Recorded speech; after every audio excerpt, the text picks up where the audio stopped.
ചോദ്യപേപ്പർ ചോർച്ച വിവാദത്തിൽ യൂട്യൂബ് ചാനലായ MS സൊല്യൂഷൻസിലും CEO ഷുഹൈബിൻ്റെ വീട്ടിലും ക്രൈംബ്രാഞ്ചിൻ്റെ പരിശോധനയുണ്ടായി.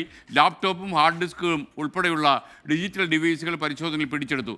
ചോദ്യപേപ്പർ ചോർച്ചയിൽ അന്വേഷണത്തിന് പ്രത്യേക സമിതി രൂപീകരിച്ചെന്ന വിദ്യാഭ്യാസ വകുപ്പ് മന്ത്രി വി ശിവൻകുട്ടി എന്ന് പറഞ്ഞു.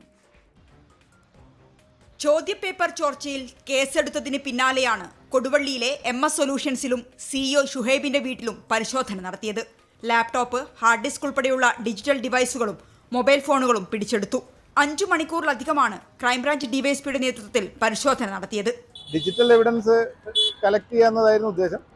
അത് ഞങ്ങൾ കുറച്ച് ഡിവൈസസ് ഒക്കെ എടുത്തിട്ടുണ്ട്. അത് കൂടുതൽ ഇൻവെസ്റ്റിഗേഷൻ നടത്തിയാൽ മാത്രമേ ഇതിനെപ്പറ്റി കൂടുതൽ കാര്യങ്ങൾ വെളിവാക്കാൻ പറ്റുള്ളൂ. കേസുമായി ബന്ധപ്പെട്ട് AE ഉൾപ്പെടെ 7 പേരുടെ മൊഴി രേഖപ്പെടുത്തിയിരുന്നു. തട്ടിപ്പുൾപ്പെടെ 7 വകുപ്പുകൾ ചുമത്തിയാണ് നിലവിൽ പ്രാഥമിക അന്വേഷണം നടത്തുന്നത്. അതേസമയം കർശന നടപടിയുമായി മുന്നോട്ടു പോകാനാണ് വിദ്യാഭ്യാസ വകുപ്പിന്റെ തീരുമാനം.